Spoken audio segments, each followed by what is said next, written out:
নমস্কার, good evening, আসসালামু আলাইকুম, welcome to news today India. আমি জব্বার আলী আমার সহপ্রতিনিধি রাজের সঙ্গে এই মুহূর্তে জনস্বার্থে একটি গুরুত্বপূর্ণ আপডেট নিয়ে আমরা হাজির হয়েছি। নিজের অজ্ঞাতসারে বা আইনের অজান্তেই আমরা এমন কিছু ভুল করে ফেলি যার জন্য আমাদের প্রত্যেককেই কম বেশি আইনের কাঠগড়ায় দাঁড়াতে হতে পারে। আপনাদের জানিয়ে দেওয়ার চেষ্টা করব, সাম্প্রতিককালে আরজিকর ঘটনা চাওর হওয়ার পরেই বা বলা চলে এই ঘটনা নিয়ে হচ্ছে চারিদিকে আন্দোলন হওয়ার পরেই কিন্তু অনেকে সোশ্যাল মিডিয়া থেকে শুরু করে ডিজিটাল প্ল্যাটফর্ম, প্রিন্টিং মিডিয়া, এমনকি বলা চলে প্রাইম চ্যানেলেও বেশ কিছু ভুল ভ্রান্তি করে ফেলেছেন। আর সেই ভুল ভ্রান্তির জেরে রীতিমতো ক্ষুব্ধ সুপ্রিম কোর্টের বিচারপতি থেকে শুরু করে সুপ্রিম কোর্টের বারের যারা সদস্য আছেন তারা প্রত্যেকেই। আপনাদের জানিয়ে দেওয়ার চেষ্টা করব, item number 62, court number 1, section PIL, writ petition, Supreme Court of India Records of Proceedings, Writ Petition Civil Diary Number 37158/2024। সেখানে Kinnori Ghosh and others versus union of India and others respondent হিসাবে 20/8/2024 the petition was called on for hearing today. সেখানে coram ছিল honourable chief justice, honourable justice JB.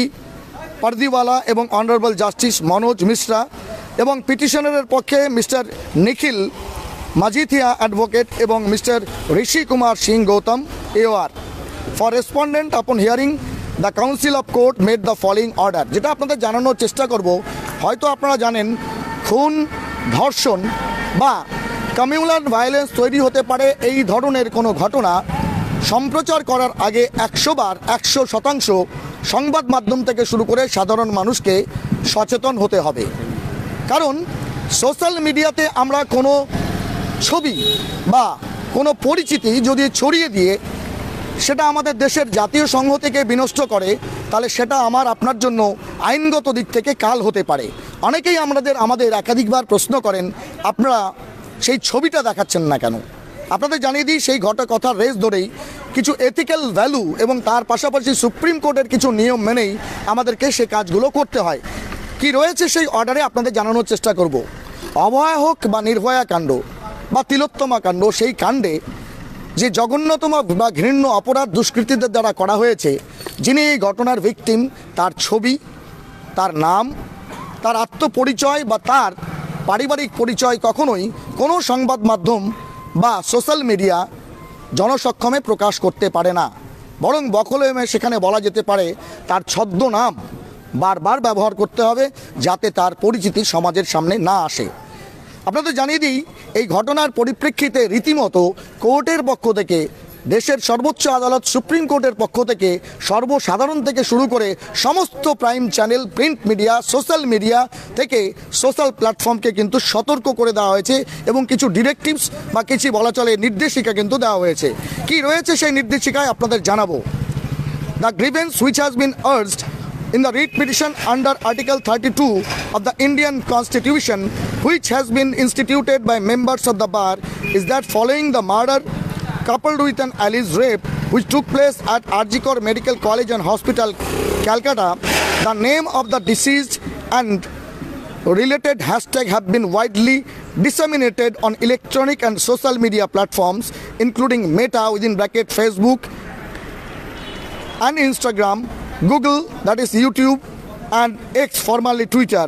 Moreover, photographs of the body of the deceased including video clips have been circulating on social media and electronic platforms.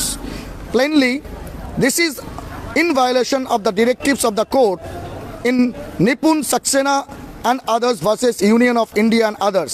This court directed that the identity of the victim of rape should be protected and the media including the press, electronic and social media shall not reveal their identity। অর্থাৎ কোনো media, কোনো social platform, কোনো social মাধ্যম সেখানে কিন্তু তার যে পরিচয়, বিশেষ করে ধর্ষণ কাণ্ডের মতো জঘন্যতম বা নিকৃষ্টতম ঘটনায় যারা ভিকটিম হন তাদের কিন্তু ছবি প্রকাশ করা যাবে না। এমনকি কোনো এজিটেশনেও সাধারণ মানুষ তার প্রকৃত ছবি বা তার একদম স্পষ্ট ছবি প্রকাশ করতে পারবে না। A directive was also issued by the Union ministry of home affairs on 16 জানুয়ারি 2019। 2019 সালে ইউনিয়ন মিনিস্ট্রি অর্থাৎ কেন্দ্রীয় স্বরাষ্ট্র মন্ত্রকের পক্ষ থেকেও কিন্তু এই ধরনের নির্দেশিকা জারি করা হয়েছে। Reliance has also been placed on the provision of section 72 within bracket 1 of the ভারতীয় ন্যায় সংহিতা 2023।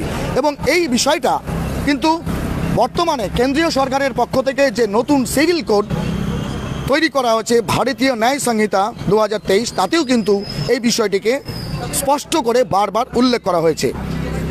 This code is constrained to issue an injunctive order since the social and electronic media have proceeded to publish the identity of the deceased and photographs of the dead body after the recovery of the body.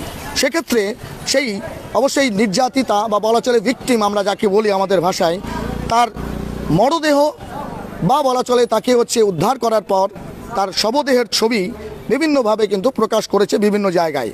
We accordingly direct that all the references to the name of the deceased in the above incident, photographs and videos, clips shall forthwith be removed from all social media platforms and electronic media in compliance of this order. অর্থাৎ যারা ইতিমধ্যেই নিজের অজান্তে অজ্ঞাতসারে বা বলা চলে পরে TRP পাওয়ার কারণে যারা এই ধরনের শব্দবন্ধ, তাদের পারিবারিক পরিচয়, আত্মপরিচয়, সেই ধরনের ক্লিপিংস যেখানে শবদেহ পাওয়া গেছে, সেই সমস্ত বিষয়গুলো যারা ইতিমধ্যে দেখিয়ে দিয়েছেন তাদের প্রতি সুপ্রিম কোর্টের নির্দেশিকা, ডিরেক্টিভ, সেগুলোকে সেই ছবিগুলোকে বা তার আত্মপরিচয়কে সেগুলোকে মুছে ফেলতে হবে। The writ petition is accordingly disposed of pending applications if any stand disposed of. এবং এক্ষেত্রে কোর্ট মাস্টার NSH পূজা শর্মা এবং গুলশান কুমার অরোরা AR কাম PS তার স্বাক্ষরিত এই চিঠি রয়েছে। এবং সেখানে যেই সেকশনটির কথা বলা হয়েছে সেটি হচ্ছে 2 SSC 703 অফ 2019, অর্থাৎ 2019 সালের যে নির্দেশিকা সুপ্রিম কোর্ট দিয়েছিল একাধিক ঘটনার পরিপ্রেক্ষিতে, যেখানে ভারত সরকারের সঙ্গে যারা রিট পিটিশন দাখিল করেছিলেন তাদের রিট পিটিশন অনুযায়ী কিন্তু সেই সিদ্ধান্ত নেওয়া হয়েছিল। আমরাও করজোড়ে আবেদন করব আপনাদের কাছে দায়িত্বশীল মিডিয়া হিসাবে যে অন্ততপক্ষে এই ধরনের যে কাজগুলো আমরা নিজের অজান্তে বা অজ্ঞাতসারে করি সেগুলো থেকে আমাদের বিরত থাকতে হবে। কারণ আমরা কেউই সম্পূর্ণভাবে স্বয়ংসম্পূর্ণ নই, বা বলা চলে প্রিন্সিপালস অফ বা এথিক্স অফ মিডিয়া এবং তার পাশাপাশি এথিক্স অফ সোশ্যাল মিডিয়া এগুলো সম্বন্ধে কিন্তু ওয়াকিবহাল নই। আপনাদের জানিয়ে দিই, বিশ্বজুড়ে অবশ্যই যার অনেক বেশি প্রচার প্রসার রয়েছে মেটা বিজনেসের, বিশেষ করে ফেসবুক যারা আমরা ভারতীয়রা ব্যবহার করি, সেক্ষেত্রেও কিন্তু একাধিক বিধিনিষেধ বলা চলে যে সেক্ষেত্রে ফেসবুকের যে নিজস্ব কিছু গাইডলাইন্স রয়েছে সেই গাইডলাইন্সগুলোর মধ্যেও কিন্তু এই কথা বারবার উল্লেখ রয়েছে। এবং এটি বিভিন্ন দেশের যে সংবিধান রয়েছে এবং সংবিধানের পর সুপ্রিম কোর্ট সেখানকার সর্বোচ্চ আদালতের যে নির্দেশিকা তার সঙ্গে কমপ্লায়েন্স করে কিন্তু এটি করা হয়। আমরা আপনাদের কাছে সেই অনুরোধ রাখবো যে কোনো কিছু ভাইরাল করার ট্রেন্ড নিয়ে বা বলা চলে নিজের অজ্ঞাতসারে যদি এই ধরনের ঘটনা করে থাকেন তাহলে কিন্তু আপনাকে অবশ্যই আইনের দ্বারস্থ হতে পারে এবং আপনাকে কাঠগড়ায় উঠতে হতে পারে। আমার সহপ্রতিনিধি রাজের কাছে এই পুরো বিষয়টি অবশ্যই খুব সংক্ষেপে আমরা হিন্দিতে শুনে নেব, জুড়ে থাকুন।